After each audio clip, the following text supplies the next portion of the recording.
nous allons maintenant regarder le premier sujet avec vous, qui est, je crois, est le sujet de Radio-Canada. Oui, proposé par Francis Lévesque et Robert Bourgoin, qui se sont rendus cette semaine au sud vraiment des États-Unis, tout près de la frontière. Oui, c'est ça, près de la frontière.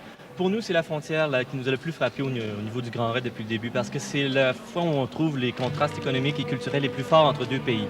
Mais depuis quelques années, à cette frontière, il y a des rendez-vous mystérieux qui se passent entre des gens venus du Sud et des gens venus du Nord. Et ça, c'est le point de départ d'une des controverses les plus importantes aux États-Unis actuellement.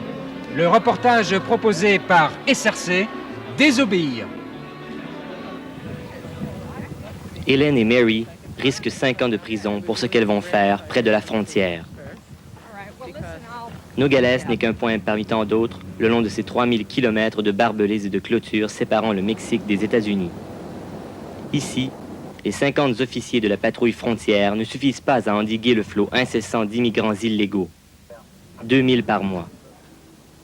Malgré la flotte de voitures et de camions, malgré les détecteurs électroniques, c'est chaque jour le même jeu qui se répète. Patrouille, interrogatoire, et dans la majorité des cas, le renvoi dans le pays d'origine. Le long de cette démarcation, chaque ouverture est un espoir, chaque passage au nord, une promesse de vie nouvelle. Les deux hommes qu'Hélène et Mary recueillent ont traversé le Mexique du sud au nord, marché des jours et des nuits. Et ce n'est pas la perspective d'un emploi qui leur a fait quitter le Salvador. Au cours des 3 dernières années, le Underground Railroad a ainsi aidé près de 2000 réfugiés salvadoriens et guatémaltèques à échapper aux patrouilles du service de l'immigration. Ce réseau secret d'hommes et de femmes constitue l'activité la plus originale du mouvement sanctuaire. Une personne passe un appel, signalant la présence d'immigrés. On fixe le lieu de rendez-vous. La plupart du temps, des femmes s'y rendent, parfois accompagnées d'un enfant pour atténuer davantage les soupçons. Le réseau est inspiré d'un mouvement qui faisait passer les esclaves vers le nord durant la guerre de sécession. Mais en 1985, les fugitifs ont un statut beaucoup plus nuancé. Juan a 21 ans. Il est salvadorien. Je suis venu aux États-Unis il y a 4 ans. J'ai demandé l'asile politique, mais je ne l'ai jamais eu. Je suis venu dans ce pays car j'ai été victime de persécutions au Salvador. Et même si j'ai été battu et menacé de mort, on m'a dit ici que je n'étais pas un réfugié politique, mais un réfugié économique. En 1981, alors que l'immigration renforçait les critères pour l'asile politique, une petite église de Tucson devenait un refuge pour les Salvadoriens et les Guatémaltèques fuyant leur pays.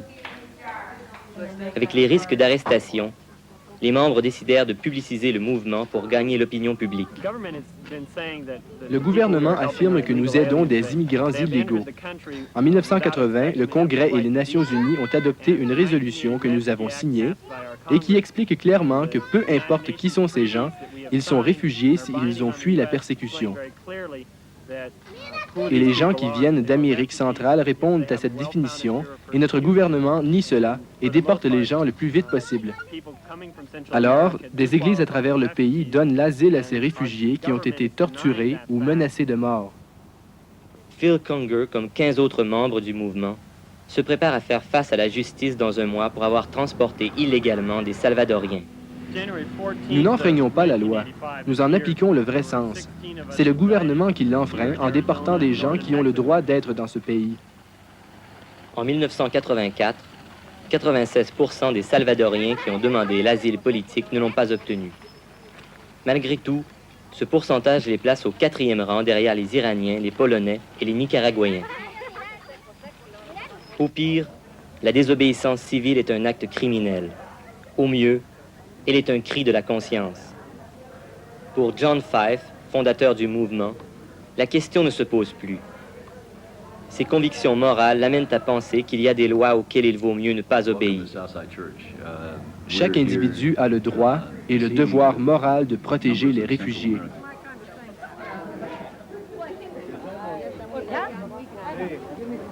Santuario unido, jamás será vencido.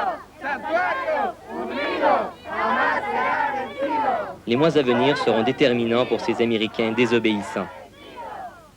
Mais le jugement final ne nous dira pas pour encore combien de temps les autres devront porter le masque.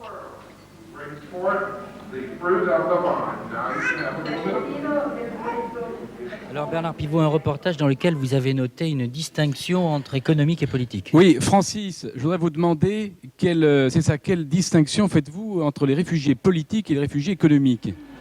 Bon, alors voici, c'est que par exemple, ces gens qui viennent du Salvador, le gouvernement est du côté des États-Unis, donc aux yeux du gouvernement américain, ça serait contradictoire d'accepter des gens qui viennent du Salvador pour des questions politiques. Alors on dit que ces gens-là quittent leur pays parce qu'ils n'ont pas de travail, parce qu'ils vivent mal, tout simplement.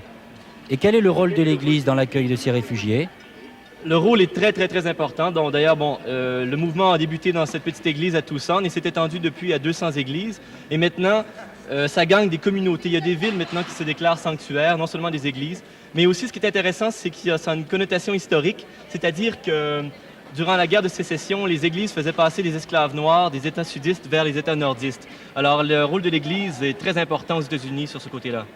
Merci, voilà des renseignements bien intéressants pour permettre à notre jury de noter. Nous allons commencer par Vincent Philippe pour la Suisse romande. Oui, c'est un reportage très solide, très intéressant. C'est un petit peu l'autre versant de ce très beau film qui est sorti récemment, qui s'appelle El Norte, qui montre les clandestins d'Amérique du Sud qui montent vers les États-Unis, vers le pays des gringos. Ici, on voit l'autre aspect. On voit l'aspect du côté des États-Unis, du côté d'une certaine Amérique généreuse qui s'oppose à une Amérique réaliste. Une toute petite réserve, si vous permettez.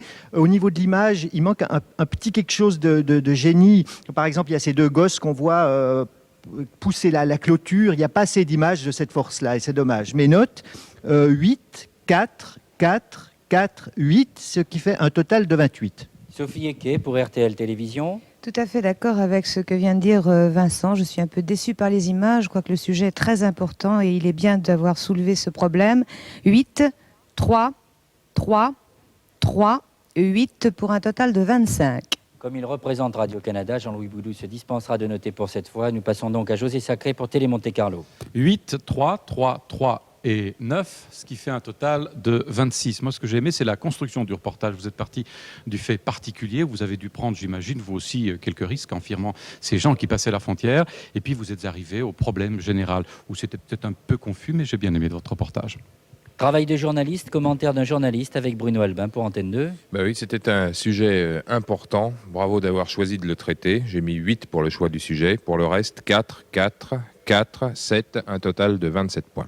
Et un global de 106 points.